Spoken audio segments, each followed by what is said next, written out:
Hi dears, welcome back. ನಾನು cilia. ಇವತ್ತಿನ ವಿಡಿಯೋದಲ್ಲಿ ನಮ್ಮ ಅಜ್ಜಿ ಹೇಳಿಕೊಟ್ಟಿರುವಂತಹ, ನಮ್ಮ ಅಜ್ಜಿಯಿಂದ ನಮ್ಮ ಅಮ್ಮನಿಗೆ, ಅಮ್ಮನಿಂದ ನಮಗೆ, ನಮ್ಮಿಂದ ನಮ್ಮ ಮಕ್ಕಳಿಗೆ, ಹೀಗೆ ನಮಗೆ ಗೊತ್ತಿರುವ, ನಾವು ನಮ್ಮ ಮನೆಯಲ್ಲಿ ಉಪಯೋಗಿಸುವ ಕೆಲವೊಂದು ಮನೆಮದ್ದುಗಳನ್ನು ನಿಮಗೆ ಹೇಳಿಕೊಡ್ತಾ ಇದ್ದೀನಿ. ಸಿಂಪಲಾಗಿ ನಮ್ಮ ಮನೆಯಲ್ಲೇ ಇರುವ ಐಟಮ್ಸಿಂದ ನಮಗೆ ಸಣ್ಣ ಪುಟ್ಟ ವಾಂತಿ, ಬೇದಿ, ಕೆಮ್ಮು, ಕಫ ಇದಕ್ಕೆಲ್ಲ ಆಗುವಂತಹ ಮನೆಮದ್ದುಗಳನ್ನು ನಿಮಗೆ ತೋರಿಸ್ಕೊಡ್ತಾ ಇದ್ದೀನಿ. ಫಸ್ಟಿಗೆ ನಾನು ತೋರಿಸುವ ಮನೆಮದ್ದಂದರೆ ಶೀತ, ಕೆಮ್ಮು, ನೆಗಡಿ ಆದಾಗ ತುಂಬ ಕಫ ಕಟ್ಟಿರುತ್ತೆ ನೋಡಿ ಎದೆಯಲ್ಲಿ, ಆ ಕಫ ಎಲ್ಲ ಹೊರಗಡೆ ಹೋಗಿ ಕೆಮ್ಮು ಕಮ್ಮಿ ಆಗಲಿಕ್ಕೆ ಸಿಂಪಲ್ ಒಂದು ಮನೆಮದ್ದು.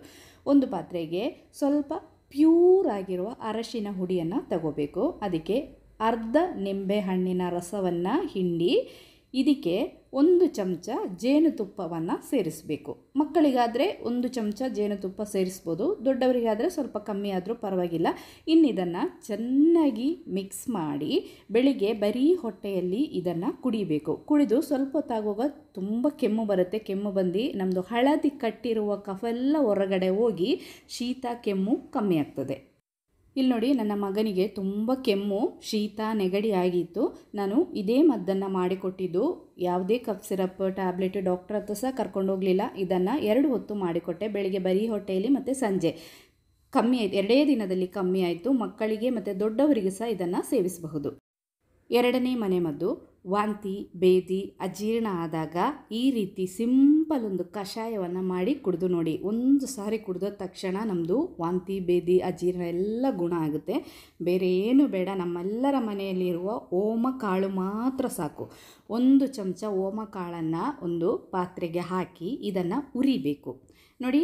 ಸಾಸಿವೆ ಎಲ್ಲ ಸಿಡಿದ ಥರ ಬಿಸಿ ಆಗ್ತಾ ಇದ್ದಂಗೆ ಎಲ್ಲ ಕಾಳು ಹೊಡೆಯುತ್ತೆ ನೋಡಿ.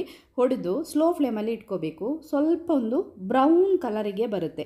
ಬ್ರೌನ್ ಕಲರ್ ಆದಮೇಲೆ ನಾವು ಇದನ್ನು ಸ್ಟವ್ವಿಂದ ತೆಗಿಬೇಕು ನೋಡಿ. ಈಗ ಕೈ ಬಿಡದೆ ಮಿಕ್ಸ್ ಮಾಡ್ತಾ ಇರಬೇಕು. ಎಲ್ಲ ಸಿಡಿದು ಸ್ವಲ್ಪ ಒಂದು ಬ್ರೌನ್ ಕಲರಿಗೆ ಆಗಿದೆ, ಆವಾಗ ಅದು ಸ್ಟ್ರಾಂಗ್ ಆಗಿ ಬರುತ್ತೆ ನಮ್ಮದು ಕಷಾಯ.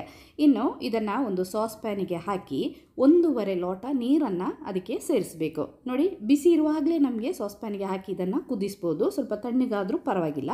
ನಾನಿವಾಗ ಸಾಸ್ ಪ್ಯಾನಿಗೆ ಹಾಕಿದ್ದೀನಿ. ಇನ್ನಿದಕ್ಕೆ 1.5 ಲೋಟ ನೀರನ್ನು ಸೇರಿಸ್ತಾ ಇದ್ದೀನಿ. ಇನ್ನಿದನ್ನು ಸ್ಟವ್ ಮೇಲೆ ಇಟ್ಟು ಫಸ್ಟಿಗೆ ಫುಲ್ ಫ್ಲೇಮಲ್ಲಿ ಇಟ್ಟು ಚೆನ್ನಾಗಿ ಕುದಿಬೇಕು. ಕುದಿ ಬಂದ ಮೇಲೆ ಸ್ಲೋ ಫ್ಲೇಮಲ್ಲಿಟ್ಟು ಕುದಿಸಿ 1.5 ಲೋಟ ನೀರಿದ್ದದ್ದು 3/4 ಲೋಟ ನೀರಾಗಬೇಕು ನೋಡಿ. ನಮ್ಮದು ಕಷಾಯ ಇಲ್ಲಿ ರೆಡಿ ಆಯಿತು. ಕಲರ್ ನೋಡಿ, ಬ್ರೌನ್ ಕಲರಲ್ಲಿ ಇರಬೇಕು. ಸ್ವಲ್ಪ ಸ್ಟ್ರಾಂಗ್ ಆಗಿರುತ್ತೆ, ಮಕ್ಕಳಿಗೆ ಸಹ ಕುಡಿಸ್ಬೋದು. ಇನ್ನು ಇದನ್ನು 1/4 ಲೋಟ ನೀರನ್ನು ಫಸ್ಟಿಗೆ ಕುಡಿಬೇಕು. ಆಮೇಲೆ ಒಂದು 3 ಗಂಟೆ ಬಿಟ್ಟು ಇನ್ನು 1/4 ಲೋಟ, ಹಾಗೆ 3 ಸಾರಿ ಇದನ್ನು ಕುಡಿದ್ರೆ ಸಾಕು. ಬೇದಿಯಾದಾಗ, ಅಜೀರ್ಣ ಆಗಿ ಬೇದಿಯಾದಾಗ ಈ ಕಷಾಯವನ್ನು ಮಾಡಿ ಕುಡಿದು ನೋಡಿ. ಸೂಪರ್ ಅಂದರೆ ಸೂಪರ್ ಕಷಾಯ ಇದು. 3ನೇ ಮನೆಮದ್ದು ಗ್ಯಾಸ್ಟ್ರಿಕ್ಕಿಗೆ.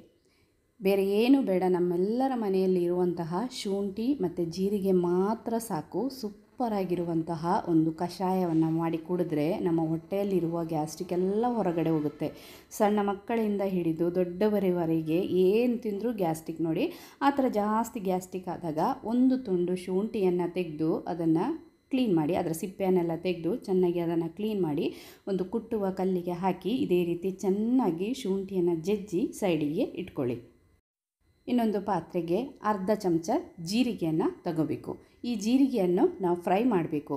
ಹಸಿ ಜೀರಿಗೆ ಹಾಕಿದರೆ ಅಷ್ಟೊಂದು ಸ್ಟ್ರಾಂಗ್ ಆಗಿರೋದಿಲ್ಲ ನಮ್ಮದು ಕಷಾಯ.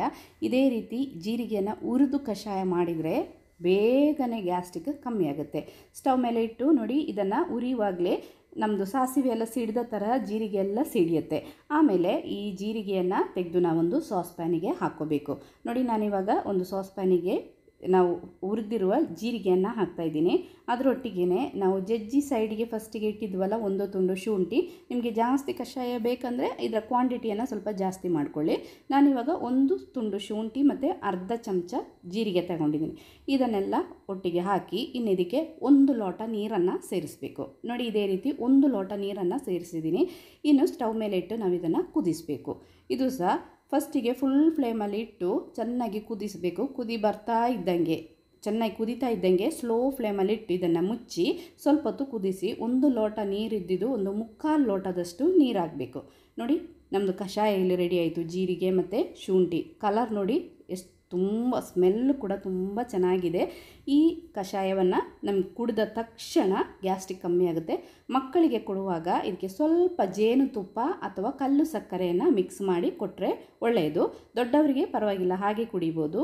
ಮಕ್ಕಳಿಗಾದರೆ ಸ್ವಲ್ಪ ಜೇನುತುಪ್ಪ ಮತ್ತು ಕಲ್ಲು ಸಕ್ಕರೆಯನ್ನು ಮಿಕ್ಸ್ ಮಾಡಿ ಕೊಡಬಹುದು. 4ನೇ ಮನೆಮದ್ದು ಹಲ್ಲು ನೋವಿಗೆ. ಜಾಸ್ತಿ ಹಲ್ಲು ನೋವಿದ್ದಾಗ ನಮಗೀಗ ಸಂಜೆ ಎಲ್ಲ ಜಾಸ್ತಿ ಹಲ್ಲು ನೋವು ಬರುತ್ತೆ, ಆವಾಗ ಡಾಕ್ಟ್ರ್ ಹತ್ರ ಎಲ್ಲ ಹೋಗಲಿಕ್ಕೆ ಆಗೋದಿಲ್ಲ.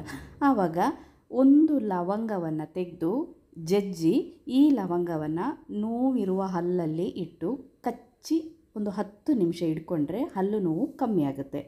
ಇನ್ನೊಂದು, ನಮಗೆ ಹಲ್ಲು ನೋವು ಬರದೇ ಇರಲಿಕ್ಕೆ, ನಮ್ಮದು ಇಡೀ ದಿನ ನಮ್ಮದು ಬಾಯಿಯಲ್ಲಿ ಒಳ್ಳೆ ಫ್ರೆಶ್ ಆಗಿರಲಿಕ್ಕೆ ಸ್ವಲ್ಪ ಲವಂಗ, ಒಂದು 10-12 ಲವಂಗವನ್ನು ಒಂದು ಮಿಕ್ಸಿ ಜಾರಿಗೆ ಹಾಕಿ ಅದಕ್ಕೆ 1 ಚಮಚ ಕಲ್ಲುಪ್ಪು ಅಥವಾ ಪುಡಿ ಉಪ್ಪನ್ನು ಹಾಕಿ ಇದನ್ನು ಪುಡಿ ಮಾಡಬೇಕು.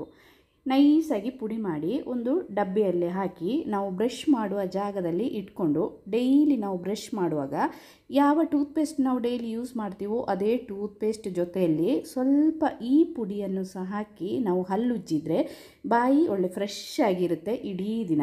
ಇನ್ನೊಂದು, ಹಲ್ಲು ನೋವಿಗೆ ಜಾಸ್ತಿ ಹಲ್ಲು ನೋವಿದ್ದಾಗ ನಮ್ಮ ಹತ್ರ ಅದೇ ಲವಂಗ ಇಲ್ಲದಿದ್ದರೆ ಒಂದೇ ಒಂದು ಎಸಳು ಬೆಳ್ಳುಳ್ಳಿಯನ್ನು ತಗೊಂಡು ಅದರ ಸಿಪ್ಪೆಯನ್ನೆಲ್ಲ ತೆಗಿಬೇಕು. ಸಿಪ್ಪೆಯನ್ನು ತೆಗೆದು ಬೆಳ್ಳುಳ್ಳಿಯನ್ನು ಜಜ್ಜಬೇಕು. ಜಜ್ಜಿ ಅದರ ಮಧ್ಯದಲ್ಲಿ ಒಂದು ಹರಳು ಕಲ್ಲುಪ್ಪನ್ನು ಇಡಬೇಕು. ನೋಡಿ, ಒಂದು ಸ್ವಲ್ಪ ದೊಡ್ಡ ಬೆಳ್ಳುಳ್ಳಿಯನ್ನು ತಗೊಂಡು ಜಜ್ಜಿ ಅದರ ಮಧ್ಯದಲ್ಲಿ ಒಂದು ಹರಳು ಕಲ್ಲುಪ್ಪನ್ನು ಇಟ್ಟು ಇದನ್ನು ಇದೇ ರೀತಿ ಫೋಲ್ಡ್ ಮಾಡಿ ನೋವಿರುವ ಹಲ್ಲಲ್ಲಿ ಇಟ್ಟು ಕಚ್ಚಿ ಇಟ್ಕೊಂಡ್ರೆ ಹಲ್ಲು ನೋವು ತಕ್ಷಣಕ್ಕೆ ಕಮ್ಮಿ ಆಗುತ್ತೆ. ನೋಡಿ, ಇದು ಸಿಂಪಲ್ ಆಗಿರುವ, ನನಗೆ ಗೊತ್ತಿರುವ ನಮ್ಮ ಅಜ್ಜಿಯಂದರು ಅಮ್ಮ ಎಲ್ಲ ಹೇಳಿಕೊಟ್ಟಿರುವಂತಹ ಕೆಲವೊಂದು ಮನೆಮದ್ದುಗಳು. ಇಷ್ಟ ಆದರೆ ಲೈಕ್ ಮಾಡಿ, ಶೇರ್ ಮಾಡಿ, ಕಮೆಂಟ್ ಮಾಡಿ. ಇವತ್ತಿನ ವಿಡಿಯೋದಲ್ಲಿ ಇಷ್ಟೇ. ಇನ್ನೊಂದು ವಿಡಿಯೋದಲ್ಲಿ ನೋಡೋಣ. ಟಿಲ್ ದೆನ್ ಬಾಯ್ ಬಾಯ್.